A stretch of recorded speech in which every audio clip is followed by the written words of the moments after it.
ಯಾವುದೇ ಅಪಾಯವನ್ನು ತೆಗೆದುಕೊಳ್ಳದಿರುವುದು ಅತಿ ದೊಡ್ಡ ಅಪಾಯ.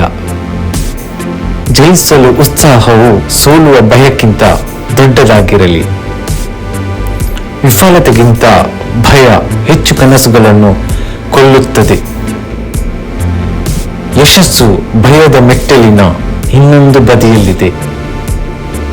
ಮಹಾನ್ ವಿಷಯಗಳು ಆರಾಮದ ವಲಯಗಳಿಂದ ಎಂದಿಗೂ ಬರುವುದಿಲ್ಲ.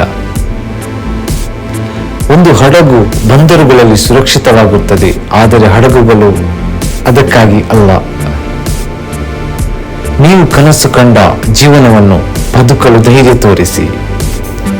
ನೀವು ಯಾವುದಕ್ಕೂ ಅಪಾಯ ತೆಗೆದುಕೊಳ್ಳದಿದ್ದರೆ ಎಲ್ಲವನ್ನೂ ಕಳೆದುಕೊಳ್ಳುತ್ತೀರಿ. ನಿಮ್ಮನ್ನು ಭಯ ಕಲಿಸುವ ಒಂದು ಕೆಲಸವನ್ನು ಪ್ರತಿದಿನ ಮಾಡಿ. ನೀವು ನೀರಿನತ್ತ ನೋಡುವುದರಿಂದ ಮಾತ್ರ ಸಮುದ್ರವನ್ನು ದಾಟಲಾಗುವುದಿಲ್ಲ. ಇದು ನಿಮಗೆ ಸವಾಲಾಗದಿದ್ದರೆ ಅದು ನಿಮ್ಮನ್ನು ಬದಲಾಯಿಸುವುದಿಲ್ಲ. ಪ್ರತಿ ಸಂಕಷ್ಟದ ಮಧ್ಯದಲ್ಲಿ ಅವಕಾಶಗಳಿವೆ. ಅಪಾಯ ತೆಗೆದುಕೊಳ್ಳಿ. ನೀವು ಜಯಿಸಿದರೆ ಸಂತೋಷವಾಗುತ್ತದೆ, ನೀವು ಸೋತರೆ ಜ್ಞಾನಿಯಾಗುತ್ತೀರಿ. ನೀವು ಮೊದಲ ಹೆಜ್ಜೆ ಇಟ್ಟಿದ್ದು ಮತ್ತು ಪ್ರಯತ್ನಿಸಿದರೆ ಮಾತ್ರ ನಿಮ್ಮ ಸಾಮರ್ಥ್ಯವನ್ನು ಅರಿಯಲು ಸಾಧ್ಯ. ಸಾಹಸವು ಜೀವನವನ್ನು ಸಾರ್ಥಕವಾಗಿಸುತ್ತದೆ.